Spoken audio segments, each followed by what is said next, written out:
Good morning sa ating lahat, mga kapuso, kapamilya, kapatid at kapamilya. Tayo po ngayon ay darako na sa ating pananambahan. Ihanda po natin ang ating mga puso, ang ating isip sa pagpupuri sa Panginoon.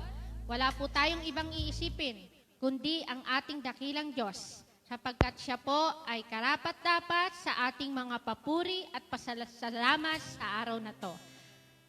Buksan po natin yung ating Biblia sa mga awit, 100. Awit 100. Umawit sa kagalakan ang lahat ng mga bansa. Si Yahweh ay papurihan, paglingkuran siyang kusa. Lumapit sa presensya niya at umawit na may tuwa. O si Yahweh ay ating Diyos. Ito'y dapat na malaman, tayo'y kanyang lahat. Tayong lahat na nilalang. Lahat tayo'y bayan niya, kabilang sa kanyang kawan. Pumasok sa kanyang templo na ang puso'y nagdiriwang, umaawit, nagpupuri sa loob ng dakong banal. Purihin ang ngalan niya at siya'y pasalamatan. Napakabuti ni Yahweh, pag-ibig niya'y walang hanggan, pag-ibig niya ay tunay, laging tapat kailanman. Tayo pong lahat ay dumulog sa pananalangin sa ating dakilang Panginoon. Panginoon, nagpapasalamat po kami sa paggising namin sa umaga. Kami po'y buhay pa. Salamat po, Lord, dahil binigyan niyo po uli kami ng chance na purihin kayo at pasalamatan sa aming paggising kanina. Lord, napakabuti niyo po sa aming buhay. Bagamat marami pong pagsubok na hinaharap, kabi-kabila, ngayon po ay ECQ na naman po kami. Pero hindi po kayo nagbabago, kayo po'y laging tapat kailanman. Hindi po kayo nagpukulang, ang biyaya nyo'y sapat sa amin sa araw-araw. Patuloy po namin kayong pupurihin at sasambahin sa araw-araw. At sa mga oras na to, Lord, nawa po malugod kayo sa aming mga papuring awit at higit sa lahat, ang aming puso na iaalay sa mga oras na to ay hindi po 10% or 90%, kundi 100% po ang aming puso, masumpungan niyo, Lord, na nagpupuri, malinis, pusong dalisay na sumasamba sa inyo. Ito po ang aming dalangin sa matamis na pangalan ng aming Panginoong Jesus. Amen. Hallelujah. Okay. The Lord reigns forever and ever. Amen.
You live, you rise to save our sin. Hallelujah.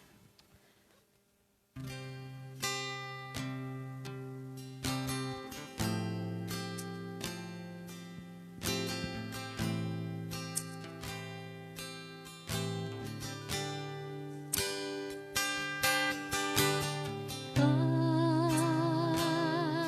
looked up and I saw my Lord coming.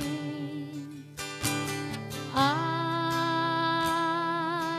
looked up and I saw my Lord coming down the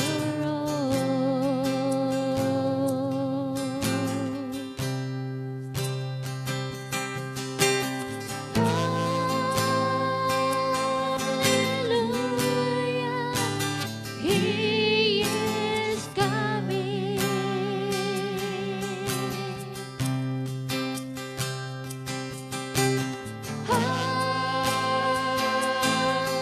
Hallelujah, He is here.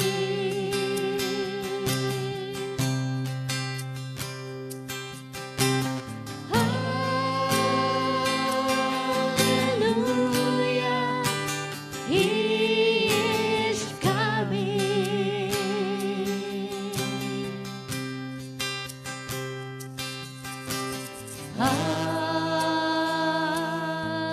Hallelujah, He is here.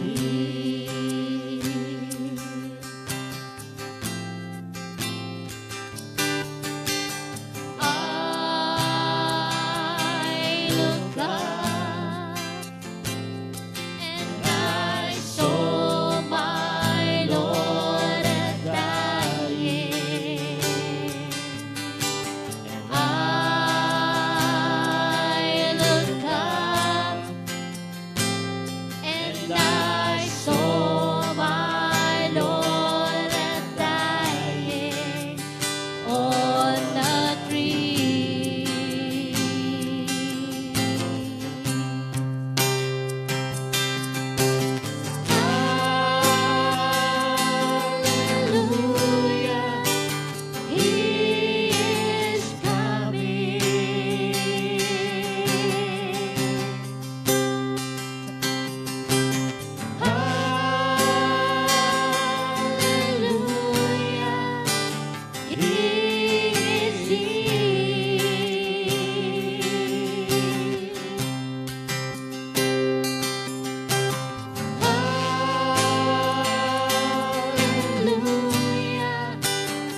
you because na niligtas niyo po kami, Panginoon, mula sa kasalanan, Panginoon.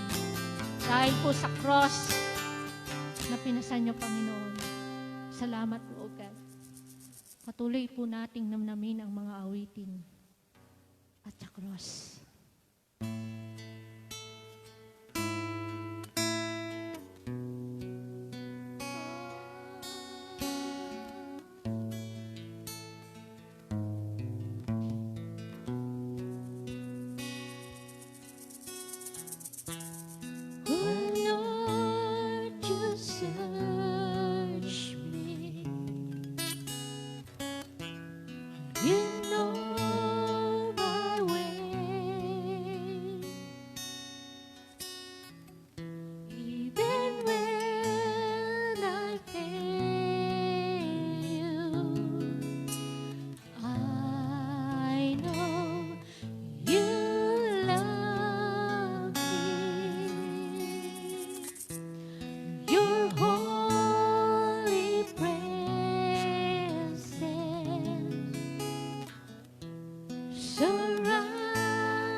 Before me.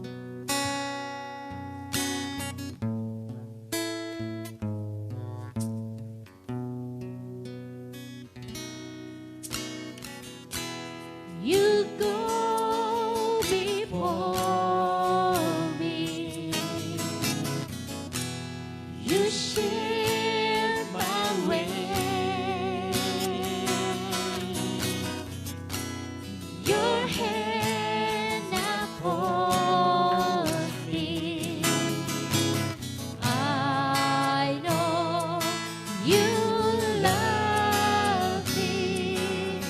Oh, I know you love me.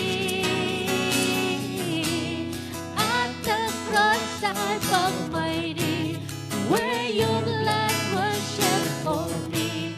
There's no greater love than this. Whoa, you have overcome the grave. Your glory fills the highest place. What can separate me now? At the cross, I found my need, where your blood was shed for me.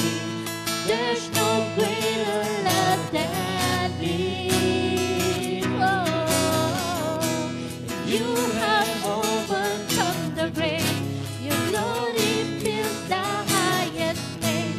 What can separate me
I know you love me.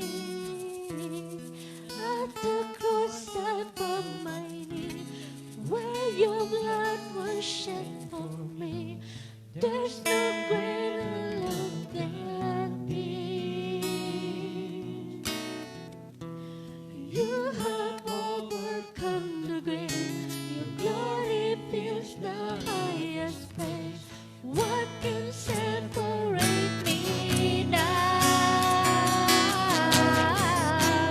At the cross I bow my knee, where your blood was shed for me.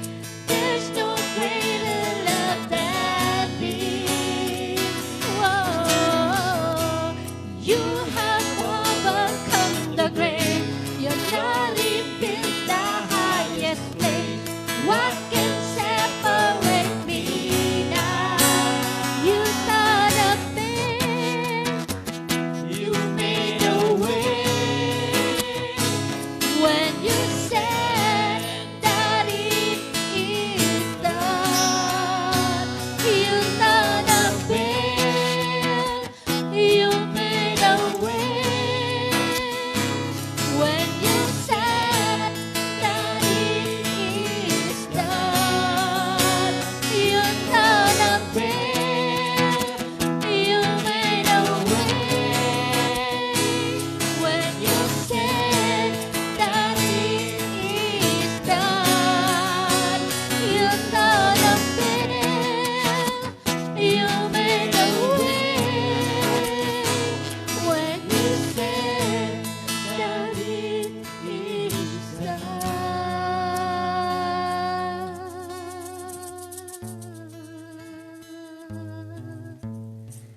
Thank you, Lord. Thank you for your love. Thank you for your mercy and grace. Your holy presence, oh God. Thank you for saving us, oh God. Isang beses lang po kayong namatay. Ngunit ang inyong pong katagumpayan sa krus, Panginoon, ay nagsisilbi sa aming inspirasyon upang mabuhay, magpatuloy sa pananampalataya, O God. Hallelujah. Salamat po sa pag-ibig, sa pagmamahal. Salamat sa kadakilaan at kapayapaan, O God, na pinagkakaloob niyo sa amin, O God.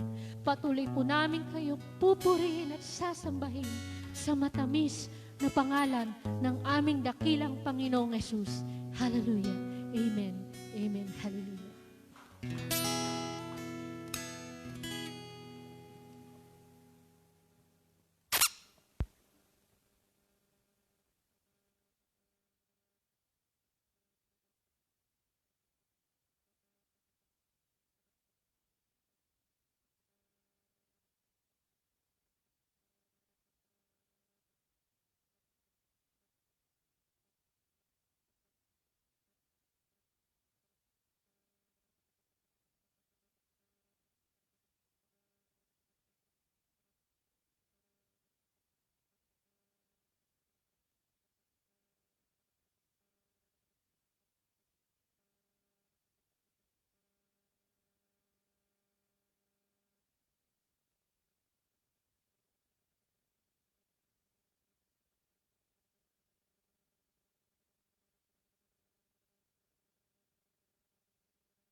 Good morning. If you have your Bibles, let us open our Bibles in John chapter 20, 1 to 7.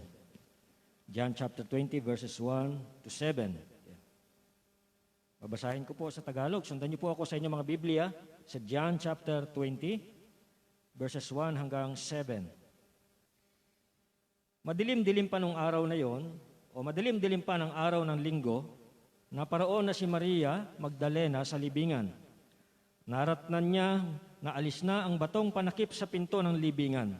Dahil dito, patakbo siyang pumunta kay Simon Pedro at sa alagad na mahal ni Jesus at sinabi sa kanila, "Kinuha sa libingan ang Panginoon at hindi namin alam kung saan dinala.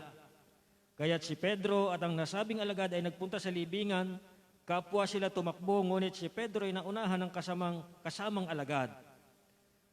Yumuko ito at sumilip sa loob. Nakita niya nakalagay ang mga kayong lino, ngunit hindi siya pumasok. Kasunod niyang dumating si Simon Pedro at tuloy-tuloy itong pumasok sa libingan. Nakita niya ang mga kayong lino at ang panyong ibinalot sa ulo. Hindi ito kasama ng mga kayong lino, kundi hiwalay na nakatiklop sa isang tabi. Pumasok din ang alagad na naunang dumating, nakita niya ito at siya'y naniwala. Hindi pa nila nauunawaan ang nasa saad sa kasulatan na kailangang muling mabuhay si Jesus at umuwi ang mga alagad. Ang Diyos po ang magpapala sa kanyang salita. Tayo po ay manalangin. O dakilang Diyos, kami po ay nagpupurit, nagpapasalamat sa araw na ito. Salamat po, O Diyos, dahil buhay ka at mananatiling buhay magpakailanman. Salamat po, Panginoon, sapagkat sa araw na ito ay muli po kaming makakapakinig at makakapakinig ng inyong mensahe. Dalayan ko nga po, Panginoon, na sa amin pong paikinig, sa amin pong pag-aaral sa araw na ito, tulungan niyo po kami na maunawaan ang inyong mensahe. At dalayan ko ang Banal na Espiritu ang siyang kumilos at magpuspo sa bawat sa amin. Ito nga pong aming samot dalangin sa pangalan ni Jesus. Amen. Okay, this morning po ay ating pong pag-uusapan ang tungkol po sa nakatiklop na linen or napkin, the folded linen. Okay. Now, nung pong mga panahon na yon, in those days, ang custom po nila, kapag merong namatay, yung pong miyembro ng pamilya, aside from taking care of the dead, they will have to close the eyes and kiss the cheek of the dead. Okay? So yung pamilya po nung namatay, during those times, during ang kanila pong kaugalian, ang kanila pong custom, ay pagkatapos ng linisan, pagkatapos punasan yung bangkay, ay kung namatay po nakadilat yung patay, ay kinakailangan niya ipikit. Yung miyembro ng pamilya, ipipikit yung mata at pagkatapos ay hahalikan sa pisngi. Now, in the case of Jesus, ito pong duty na ito, this became the duty of two men named Joseph of Arimathea and si Nicodemus. Si Nicodemus po sa John chapter 3, siya po ay isang religious leader. He went to Jesus at night para hindi po siya makita ng mga tao. Gabi po siya nagpunta kay Jesus out of curiosity to ask him how he was able to do these powerful works. Ano po sagot sa kanya ni Jesus? Sabi sa kanya ni Jesus sa John chapter 3 verse 3, unless a man be born again, he cannot enter or he cannot see the kingdom of God. Now, ito pong dalawang lalaki na ito ay pumunta kay Pontius Pilate at sila po ay nakiusap na ibigay sa kanila yung bangkay ni Jesus so they can give him a proper burial. So, pumayag naman po si Pontius Pilate na ibigay sa kanila yung bangkay ni Jesus para mabigyan ng magandang burol at libing. No? So, hindi po naging madali para sa kanila ang pagtanggal sa katawan ni Jesus doon sa krus. Alam naman po natin kung papaano namatay si Jesus doon sa krus at sa pagtanggal po doon sa krus ay hindi po ito madaling gawain.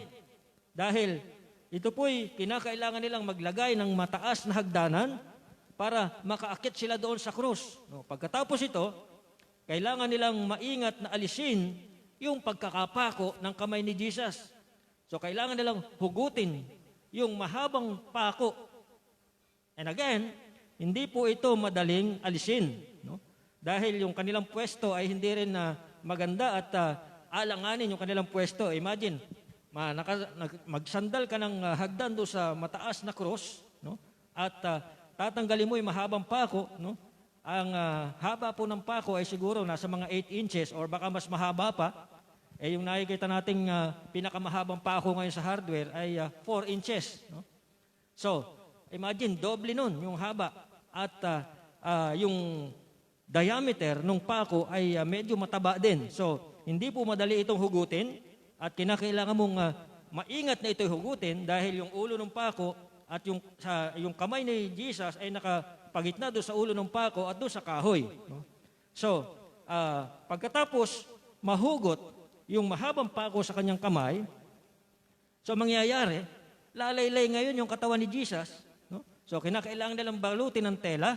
Habang nakalayla yung katawan ni Jesus, kinakailangan na naman nila ngayong bunutin yung mahabang pako din doon sa mga paa na nakapako doon sa krus. No? So, napakahirap po yung pagtanggal ng bangkay doon sa krus. At pagkatapos pong matanggal, dinala nila ang bangkay ni Jesus sa isang bagong libingan na pag-aari ni Joseph. Nilinisan nila ito, saka binalot ng isang puting linen at inilagay yung mga kamay sa ibabaw ng dibdib, ipinikit yung kanyang mga mata at hinalikan sa pisngi kagaya ng nakaugalian ng mga Hudyo noong panahon na yon, at saka tinakpan ng linen na panyo o napkin ang mukha ni Jesus. Pagkatapos nito ay isinarado na yung libingan at sila po ay tahimik na umalis at iniwan na ang bangkay doon sa libingan. Madadama sa kanila ang matinding kalungkutan at ang bigat ng kalooban habang sila po ay papalayo doon sa libingan. At sa kanilang kaisipan ay dito na nagtatapos ang lahat. Dito na nagtatapos ang katuparan ng kanilang mga pangarap na tumagal lamang ng 3 taon. Ang 2 araw na lumipas ay parabang walang hanggan. Napakahaba at parabang wala na itong katapusan. Siguro, noong mga panahon na yun, kahit yung mga ibon ay hindi nag-aawitan sa loob ng 2 araw.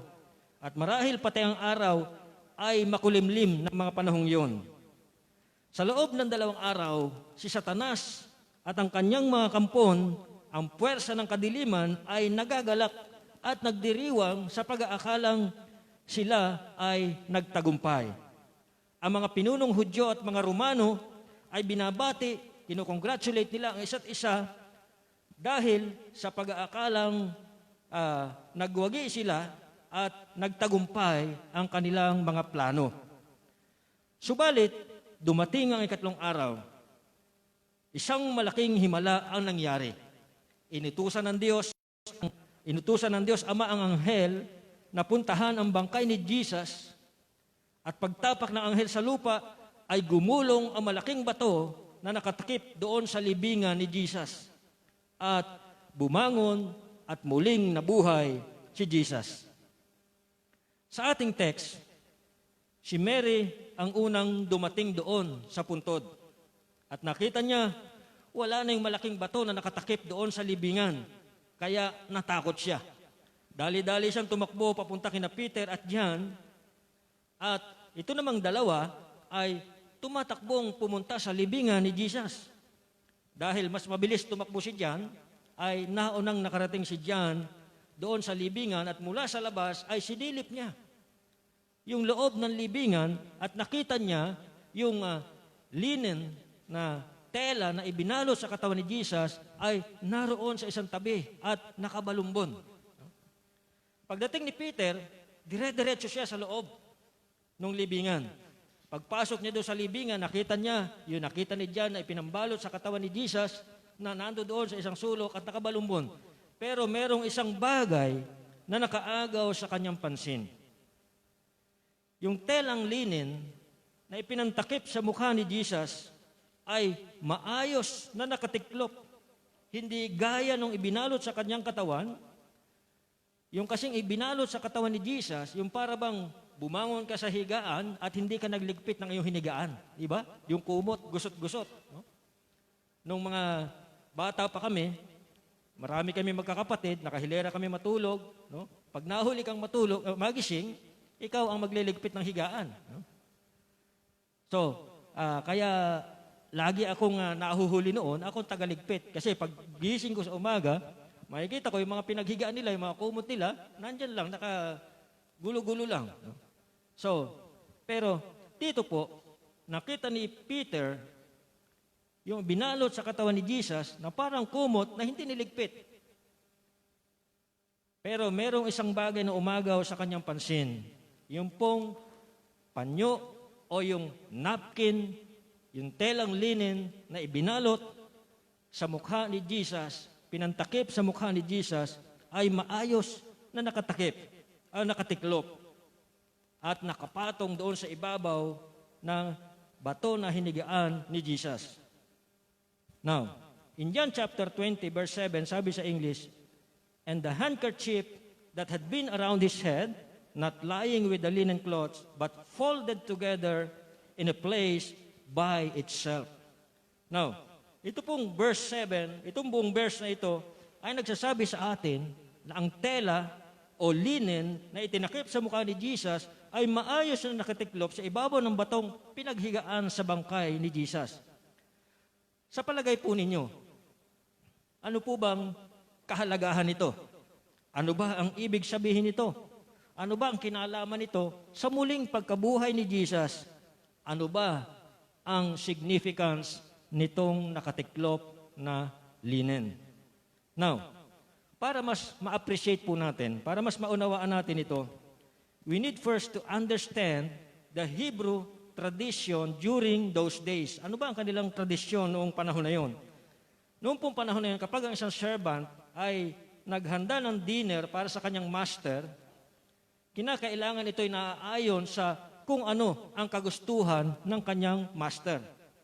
Dapat ang lahat ng pagkakaayos, pati ang mga kagamitan, pati ang mga pagkain ay ayon sa kagustuhan ng kanyang master. Ano ba yung mga kubyertos na kailangan nandiyan? Ano ba yung mga pagkain na nandiyan? Dapat ito'y nasang-ayon sa kagustuhan ng kanyang master. At kapag nakahanda na ang lahat, and everything is perfectly in order, ay magsisimula ng kumain ang kanyang master. Now, si servant naman, pupunta raw sa kusina, sa lugar na hindi nakikita ng kanyang master. No? At habang kumakain yung kanyang master, hindi siya po pwedeng pumunta roon sa hapagkainan, hindi siya po pwedeng pumunta roon sa table, wala siyang pwedeng galawin anuman doon. Habang hindi natatapos kumain yung kanyang master. Now, kapag natapos ng kumain yung kanyang master, tatayo yan, magpupunas ng kamay, pupunasan yung kanyang bibig, pati yung kanyang balbas. Siyempre, noon, mga tao noon ay mahaba ang mga balbas. So, pag nagpunas siya ng mukha, pag nagpunas ng bibig, kasama na siyempre yung kanyang mahabang balbas. No? Pagkatapos niya magpunas, iahagis niya sa table yung ginamit na napkin. Ibig sabihin nito, saka pa lamang pwedeng ligpitin ng servant yung pinagkainan ng kanyang master. Now, nung panahon na yon, kapag ang napkin ay inihagis ng master sa ibabaw ng table, ang ibig sabihin nito ay tapos na siyang kumain. Now, kapag ang master ay tumayo at iniwang nakatiklop yung napkin doon sa tabi ng kanyang plato, alam ng servant ang ibig sabihin nito. No? Ang ibig sabihin nito, kapag nakatiklop yung napkin at inilagay ng kanyang master sa tabi ng kanyang plato, ibig sabihin ay hindi pa tapos kumain ang kanyang master. Ang ibig sabihin nito ay babalik pa siya. Na para bang si Arnold Schwarzenegger doon sa pelikulang Terminator na nagsasabing, "I'll be back." Or para bang si Douglas MacArthur noong panahon ng giyera na nagsabing, "I shall return." The folded napkin means I am coming back. Ibig ko sabihin, hindi pa tapos kumain yung master at hindi niya pwedeng galawin ang anuman doon sa table. Now, si Peter at si John, kasama ng Panginoon sa loob ng 3 taon. Nakita nila kung paano ang mga bulag ay nakakita at ang mga bingi ay nakarinig.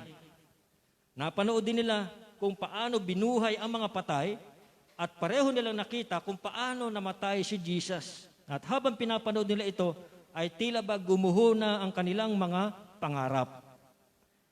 Ang tanging naisip nila ng mga panahong iyon ay hanggang dito na lang. Ito na ang katapusan. Tapos na ang lahat. At sa loob ng 3 araw, sila po ay desperado. Sila po ay depressed. ang liwanag sa kanilang mga kaluluwa ay nagdilim. No?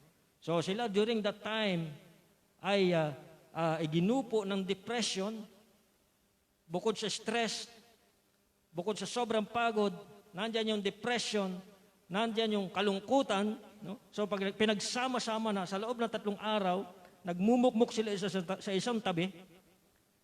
Ang sabi ni Peter, babalik na lang ako sa dati. Babalik na lang ako sa dati kong buhay. Babalik na lang ako sa dati kong ginagawa.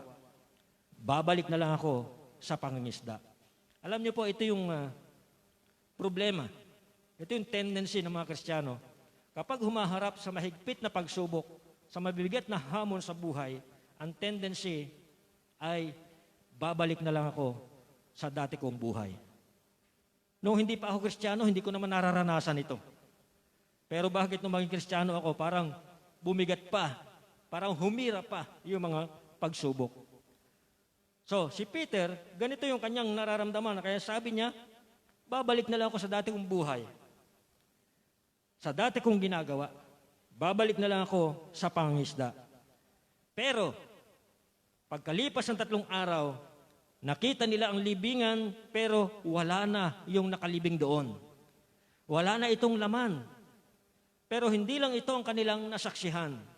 Nakita rin nila sa libingang walang laman ang tela o linen o napkin na ipinantakip sa mukha ni Jesus, at ito ay maayos na nakatiklop na nagsasabing hindi pa siya tapos at siya ay muling babalik. Salamat sa Diyos. I thank God that He's not finished yet.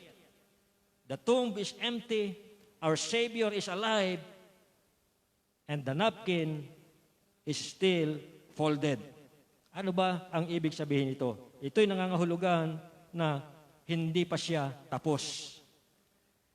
Titingnan natin parang contradiction doon sa sinasabi niya, doon sa cross. And I stand corrected. Last Sunday, nasabi ko po na last word ni Jesus doon sa cross ay, it is finished. No?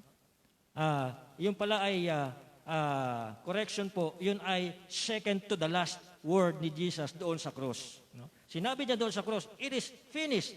Ano bang ibig sabihin nun? Ang sinasabi niya doon ay lahat ng kinakailangan gawin para sa kaligtasan ng mga tao ay natapos na niyang gawin. So, wala na tayong dapat gawin in relation to our salvation because it is already finished. The finished work of Christ, ito po yung magdadala sa atin ng ating kaligtasan sa pamagitan ng pananampalataya kay Kristo. Now, ano yung sinasabi niyang hindi pa siya tapos? Una, hindi pa siya tapos sa pagliligtas ng mga kaluluwa. The folded napkin says that is not finished saving souls. The Bible says that Jesus came into this world for one reason. Bakit ba siya napunta rito? He came into this world for this reason, to save sinners. Sabi po sa John chapter 3, verse 17, For God did not send His Son, or for God sent not His Son into the world to condemn the world, but that the world through Him might be saved. So this is the reason why Jesus came into this world, not to condemn the world, but the world through Him might be saved. And in Acts chapter 4, verse 12, sabi doon, Neither is there salvation in any other, for there is none other name under heaven given among men, whereby we must be saved.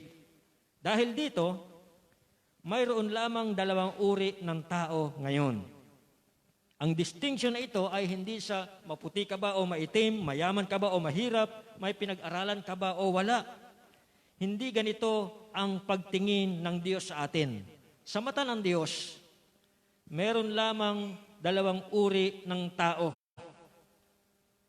Una, yung mga naligtas na. At pangalawa, yung mga nangangailangan pa ng kaligtasan. Akala ng marami, kapag mabuting tao ka, ay ligtas ka na. At ang nangangailangan lang ng kaligtasan ay yung masasamang tao. Tama naman na kailangan ng masasamang tao ang kaligtasan. Ganon din naman ang mga mabuting tao.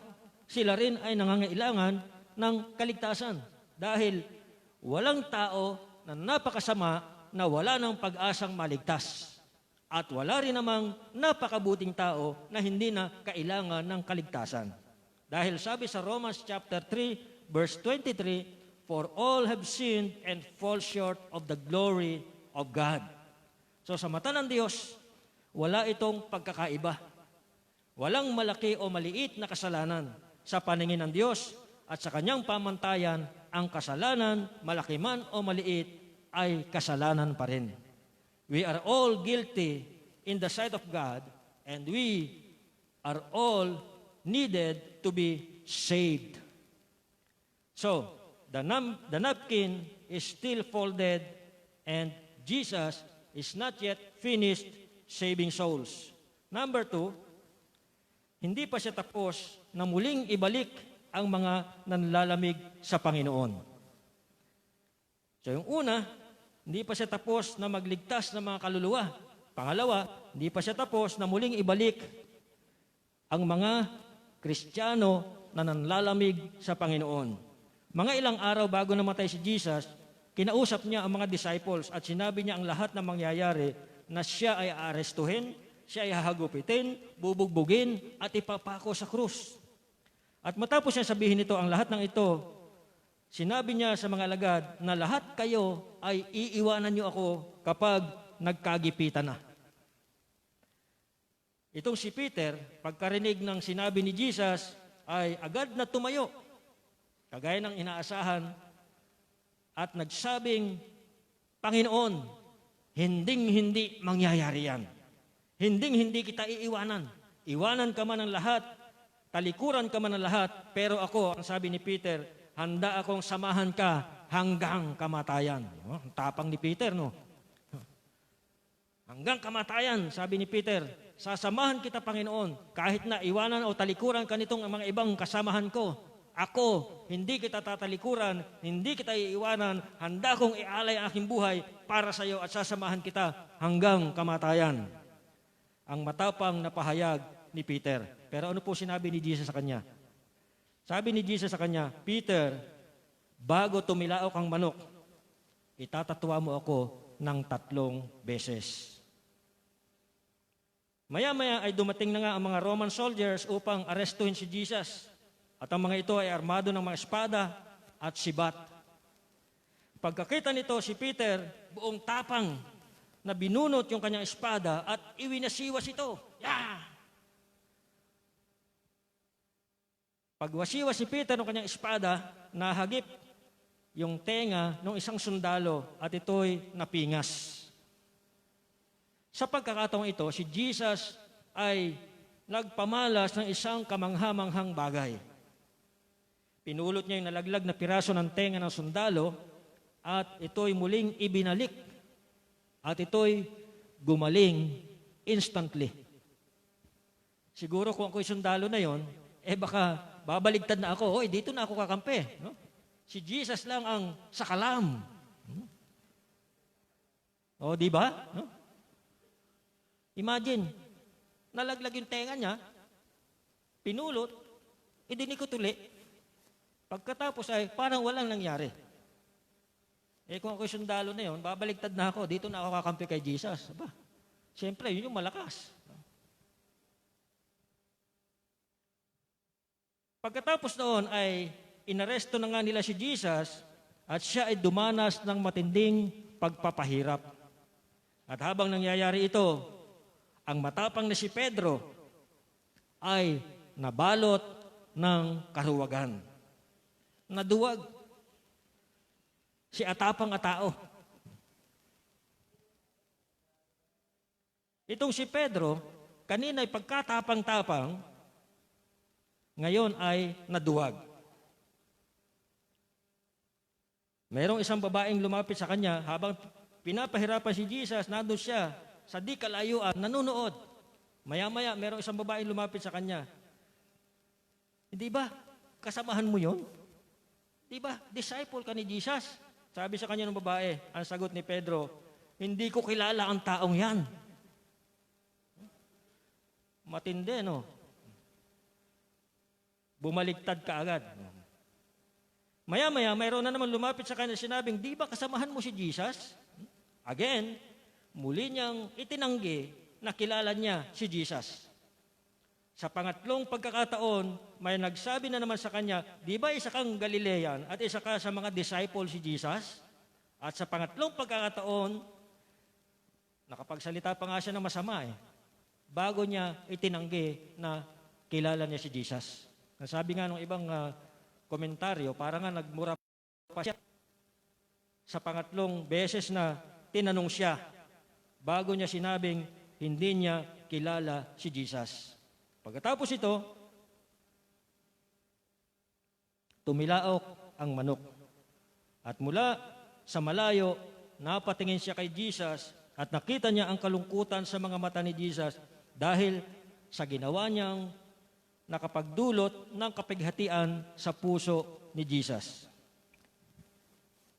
Si Peter, sising-sisi sa kanyang nagawa at hindi niya maubos maisip kung paano siya mapapatawad ng Diyos dahil dito. And for 3 days, he lived in shame, guilt, and misery, realizing he had denied the Lord Jesus. Now, pakinggan po natin ito. Doon po sa account ni Mark, doon po sa Easter story, in Mark chapter 16, verse 17, ang sabi po riyan, Mark chapter 16, verses 1 to 7, sabi riyan, when the Sabbath was over, Mary Magdalene, the mother of James, and Salome bought spices so that they might go to anoint Jesus' body. Very early on the first day of the week, just after sunrise, they were on their way to the tomb, and they asked each other, who will roll the stone away from the entrance of the tomb? So habang papunta sila roon, nag-uusap sila, paano natin mapapagulong yung malaking bato doon? Puro babae sila. No? Napakalaki yung bato na ipinantakip doon sa libingan. So pinumroblema sila habang daan, sino ang magpapagulong? Sino ang magbubukas ng libingan? But when they looked up, they saw that the stone, which was very large, had been rolled away. No? Nabuksan na. May nagpagulong na ng malaking bato. No? As they entered the tomb, they saw a young man dressed in a white robe sitting on the right side. Nakita nila yung angel. And they were alarmed. Ang sabi ng angel sa kanila, don't be alarmed, he said. You are looking for Jesus the Nazarene who was crucified. He has risen. Sabi ng angel sa kanila, he is not here. See the place where they laid him. But go, sabi sa verse 7, tell his disciples and Peter, he is going ahead of you into Galilee. There you will see him just as he told you. Nai-imagine niyo po ba, itong mga kababaihang ito, pagkatapos nito, pagkarinig nila nito, sila po ay patakbong bumalik doon sa mga disciples para ibalita yung magandang balita na nalaman nila. No? Nai-imagine nyo ba kung papaano ibinalita nitong mga babaeng ito doon sa mga disciples? He's alive! He's alive! And He is risen from the dead. Ito yung magandang balita na dala-dala nitong mga kababaihan, pumunta sila doon sa mga disciples. Now, nai-imagine nyo rin po ba si Peter na nakaupo doon sa isang sulok ng kwarto, na depressed, guilty dahil doon sa kanyang ginawa? For 3 days, Peter, who has been in the depths of depression, stand at the reality of the resurrection. Nagulat siya doon sa narinig niyang balita. And he was almost encouraged. But once again, naisip niya yung ginawa niya na pagtatatwa ng 3 beses sa Panginoon. At dahil dito, siya po ay muling bumalik doon sa kanyang pagiging depressed. At sa kanyang isipan, sabi niya, tiyak na ayaw akong makita ni Jesus. Tiyak na hindi ako kasama doon sa pinapupunta sa Galilee para makipagkita kay Jesus. Dahil sa kanyang isipan, guilty siya dahil itinatuan niya ng 3 beses si Jesus. At nakapagmura pa nga siya, nakapagsalita pa nga siya ng masama. Kaya sa kanyang isipan, tiyak, hindi ako kasama doon sa pinapupunta sa Galilee para makipag-eyeball kay Jesus. Pero, itong mga kababaihan, sabi niya kay Peter, Peter, siya nga pala. Binanggit ni Jesus ang iyong pangalan. Nagulat ngayon si Peter, oh, talaga? Anong sinabi niya? Sabi ni Peter, ang sabi niya, go tell the disciples and Peter. Oh? Imagine, 12 yung disciples, pero si Peter lang ang in-specify o specific na binanggit na pangalan ng Panginoon nung sinabi niya sa mga kababaihan ito na papuntahin sa Galilee itong mga disciples at doon sila magkikita-kita. Ang sabi ni Jesus doon sa mga kababaihan, ito yung sabihin niyo sa kanila, go, tell the disciples and Peter. Ano bang special kay Peter? Bakit siya lang yung binanggit? Bakit gustong makipagkita ni Jesus kay Peter? Para ba pagalitan siya? Para i-rebuke siya? No. He wanted to restore Peter. And one of the sweetest scenes you will ever see in the Bible is Peter and Jesus coming together and Jesus hugging him, yakap-yakap siya habang sinasabi, Peter, do you love me? Hindi niya sinabi, Peter, itatatawa mo ba ako uli? Ang sabi niya, Peter, do you love me?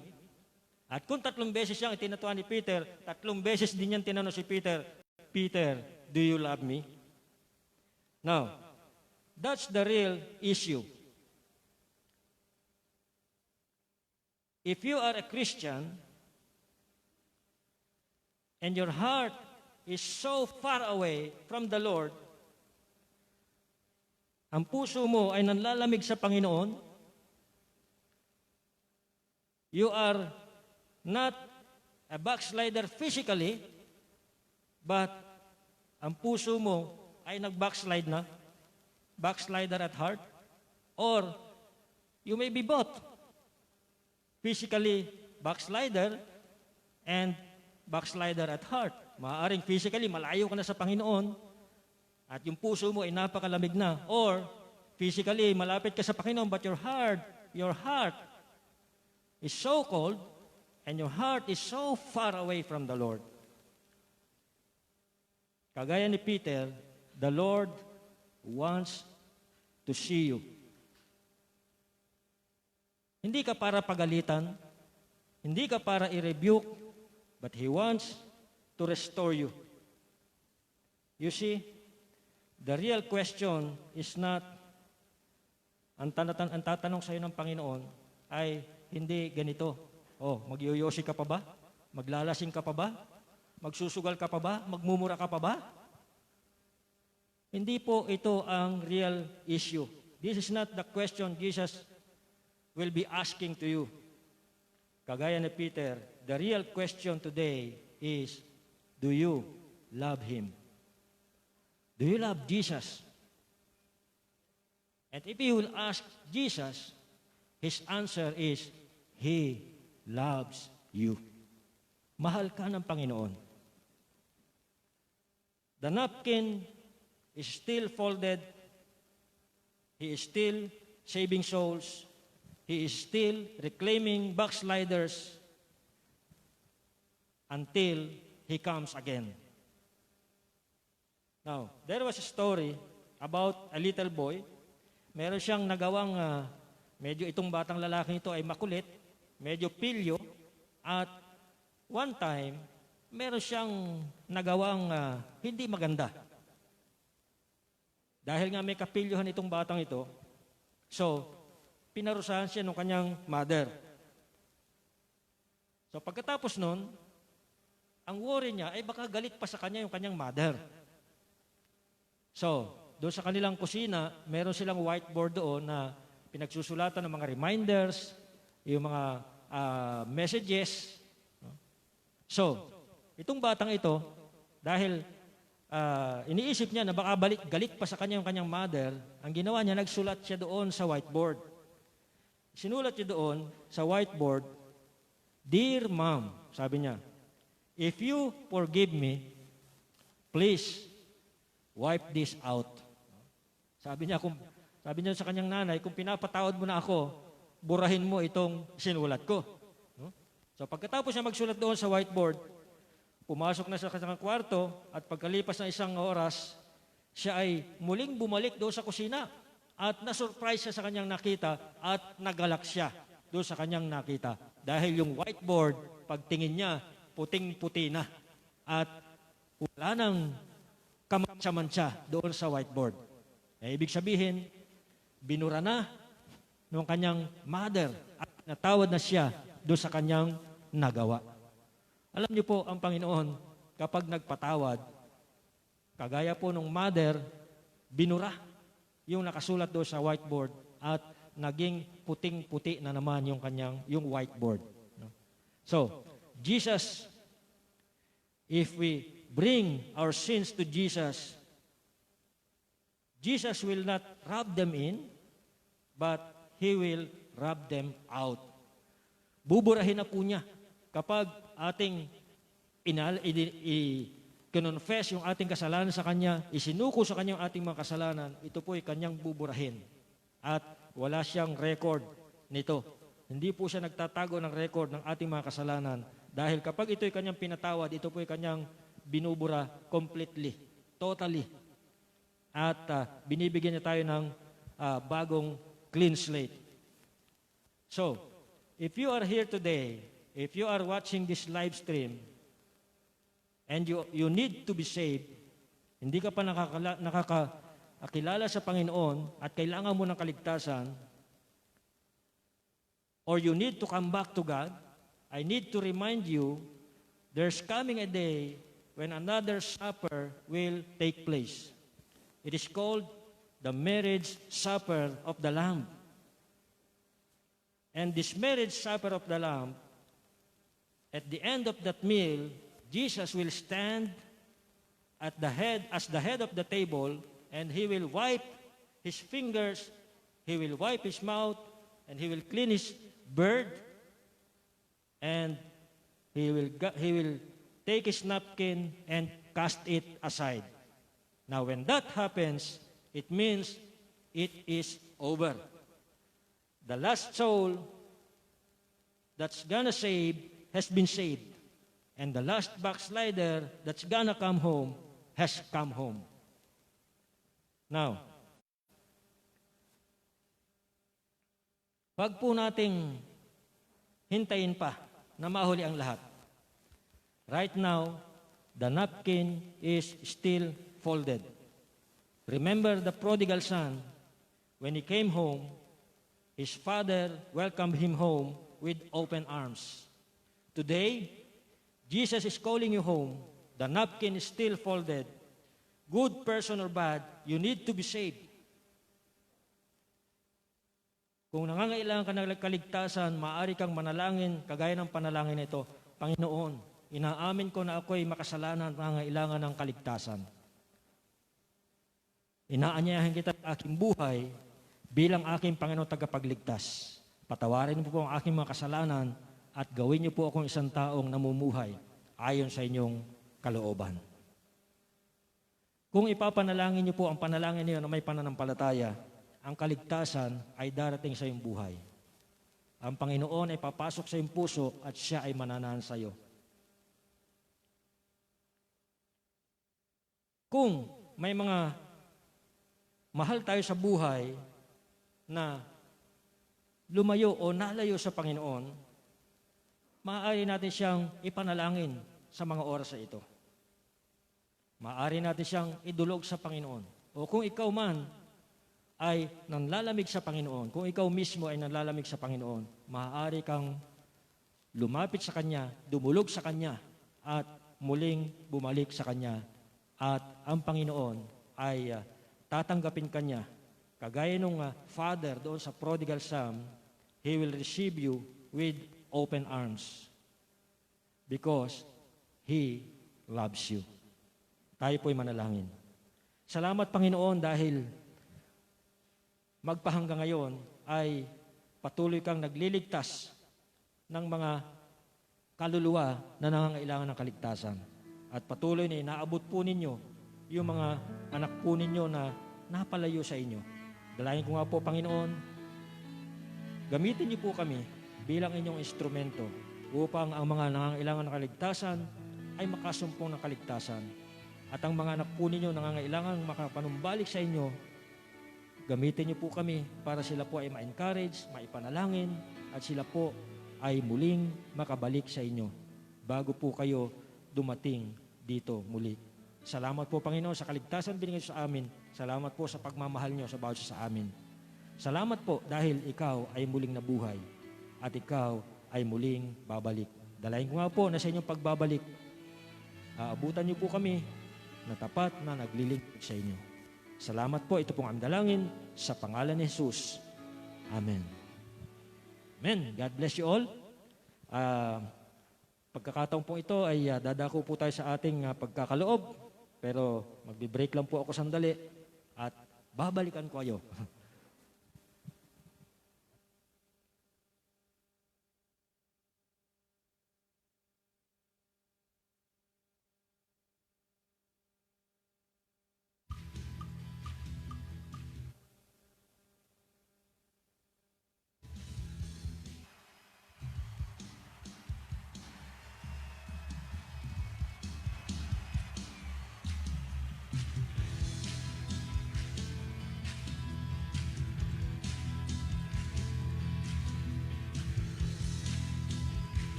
Okay, tayo po ngayon dadako sa ating pagkakaloob sa Panginoon. Sabi po rito sa Matthew chapter 6, 19 hanggang 20, huwag kayong mag-impok ng mga kayamanan dito sa lupa. Dito ay mananinirang tanga at kalawang at may nakapapasok na magnanakaw. Sa halip, impukin ninyo ay mga kayamanan sa langit. Dooy walang nakapapasok o walang naninirang tanga at kalawang at walang nakakapasok na magnanakaw. Sapagkat kung saan naroon ang inyong kayamanan, naroon din naman ang inyong puso. At this point ay patuloy po nating sambahin ang ating Panginoon sa pamagitan po ng ating mga tithes and offering. We are now giving back to God. So sa ating pagkakaloob ay gawin po natin ito ng bukal sa ating puso at hindi yung napipilitan lang. Again, the Lord does not look to the amount. Hindi po tinitingnan yung halaga o kung magkano ba yung ating ibinibigay at tinitingnan niya yung ating puso. Kaya sa ating pagkakaloob, gawin po natin to ng bukal sa ating kalooban mula sa ating mga puso bilang pag-aalay at pagsamba sa ating Panginoon. Pwede na po nating simulan. At yung po mga nasa kanikalang mga tahanan, ito po yung ating account. At kung meron po kayong mga GCash, pwede rin po kayo sa GCash. Andiyan po yung GCash number. No? Ito pong GCash number na ito ay pansamantala lang. No? Habang hindi pa tayo nakakapag-set up ng GCash number para sa church. No? So ito po ay GCash number ng isa nating kapatid at gagamitin natin pansamantala. Kung meron kayong mga GCash, pwede nyo pong ipadala dyan, isend dyan yung inyong mga tithes and offering. Or kung wala kayong GCash, wala rin kayong access sa bangko o hindi kayo makalabas, pwede po kayong puntahan sa inyong mga bahay. Mag-message lang po kayo. So lahat po ng kaparaanan ay pwede nating magawa, no? So, sabi nga, kung gusto, may paraan. No? Okay? So, yan po yung ating mga accounts and GCash number. At kung wala po kayo niyan sa dalawa na yan, yung pong pangatlong option, pwede po kayong puntahan dyan sa inyong bahay. Magsabi lang po kayo, mag-message lang po kayo. Okay? So, tayo po ay tumayo, magsitayo po tayo. Awitin po natin ating doxology. Praise God from whom all blessings flow. Praise Him, all creatures here below. Praise Him above, ye heavenly host. Praise Father, Son, and Holy Ghost. Amen. Okay, so yan. Wala naman tayong announcement, pero gusto ko lang pasalamatan yung pong ating mga kapatid na ginamit ng Panginoon sa umagang ito. Yung pong mga kasama ko rito ngayon, yung pong ating mga song leaders, tayo po ay pinangunahan kanina ni Sister Jenny sa ating praise and worship at ang kanya pong backup, ang kanyang better half, si Brother Bob Taton at kanyang guitarist si Jan Jan. At kung kanina po may naririnig kayong kakaibang kalansing doon sa ating tugtugan, si Pastor Vlad po yun. No? May dalang, dalang itlog? Yan. So, at kasama rin po natin dito bilang mga moral supporters, taga-luto, runner, yan, si Met at si Jenny Rose. So, salamat sa inyong lahat sa inyong pagsama sa ating live stream. At salamat din po sa lahat po ng mga nagsisimbahay ngayon, mga pamilya na kasama natin ngayon. No? So, shout out sa lahat po ng nagsisimbahay ngayon. Hindi ko na po kayo isa-isahin, pero alam niyo po kung sino kayo dyan. No? So, salamat po at sana po ay patuloy po tayong sumuporta at patuloy kayong makibahagi sa pananambahang ito through FB live stream. So, God bless you all. Tayo po ay dadako ngayon sa ating closing prayer and benediction. Tayo po ay muli magsama-sama sa ating pananalangin. Hallelujah. Dakilang Diyos, salamat po sa buong sanlunggong ito, Panginoon, sa inyo po pag-iingat sa bawat sa amin. Salamat po, Panginoon, na yung pong mga nakarang araw ay may mga inilapit po kami sa inyo. Salamat po, Panginoon, na ito po mga kapatid na ito na idinulog namin sa inyo ay tinugon niyo na po yung aming mga panalangin. Salamat po sa kagalingan ay dinulot po ninyo sa bawat isa, Panginoon. At doon po sa mga kapatid po namin nangangailangan pa ng kagalingan, patuloy po silang pinagtitiwala sa inyo, Panginoon. Ikaw nga po, O Diyos, ang siyang dakilang manggagamot at patuloy nga po na tulungan niyo po ang aming bansa na patuloy na tumataas ang bilang ng COVID-19 at ang mga ospital, Panginoon, ay na-overwhelm na, ang mga health workers, Panginoon, ay napapagod na, nahihirapan na. Tulungan niyo po, Panginoon, na ito pong karamdamang ito na nagpapahirap sa maraming tao, Panginoon, ay tuluyan na nga pong matapos at matuldukan ang problemang ito, Panginoon. Gayon din po, Panginoon, tulungan niyo po na makabangon ang aming ekonomiya, ang ekonomiya ng aming bansa, Panginoon. Lahat po ay apektado nito. Dalayan ko po, Panginoon, yung mga nawalan ng trabaho. Tulungan niyo po sila na muling makakita at makabalik sa pagtatrabaho, Panginoon. Nawa nga po, itong ECQ na ito ay hindi na mapalawig pa, Panginoon. At muli po na mabuksan ang mga negosyo at makabalik sa trabaho yung pong mga nawalan ng trabaho. Subalit patuloy niyo pong ingatan ang bawat isa, Panginoon. Nawa nga po ay unti-unti na masusugpo itong COVID-19 na ito, Panginoon, na nagkaroon pa ng maraming variants, Panginoon. Patuloy niyo pong ingatan ang inyong mga anak. Patuloy niyo pong ilayo kami sa banta nitong sakit na ito. Lalong-lalo na po yung mga senior citizens, yung mga may comorbidities, Panginoon. Dalayan ko, Panginoon, na inyo nga po silang pakaingatan na hindi po sila ma-expose, hindi po sila mahawahan nitong virus na ito, Panginoon. At dalayan ko na patuloy niyo pong palakasin ang aming mga immune systems. Patuloy niyo pong bigyan ng kalakasan ang aming mga physical na pangangatawan. At yung po mga hindi napapatay ng alkohol at anumang mga disinfectant sa ginagamit namin, Panginoon. Sa pamagitan ng Banal na Espiritu, kayo nga po ang pumatay nito, Panginoon. Upang sa gayon, hindi po ito makapasok sa aming katawan. Sapagkat ito po ay walang lugar sa aming katawan. Sapagkat ito pong katawan na ito ay inyo pong pag-aari, Panginoon. Salamat po, Panginoon, sa inyong pag-iingat. Salamat po sa inyong probisyon. Salamat po sa inyong mga pagpapala. Patuloy nga po, Panginoon, na katagpuin nyo ang mga pangailangan ng inyong mga anak. Tulungan niyo po kami sa mga desisyon na kinakailangan namin gawin. Bigyan niyo po kami ng wisdom kung ano po yung aming pipiliin. At nawa sa aming po pagpili, ikaw po ang gumabay sa amin, Panginoon. Ikaw po ang siyang magbigay ng karunungan sa amin na piliin po namin kung ano po yung inyong kalooban at hindi po kung ano yung aming gusto.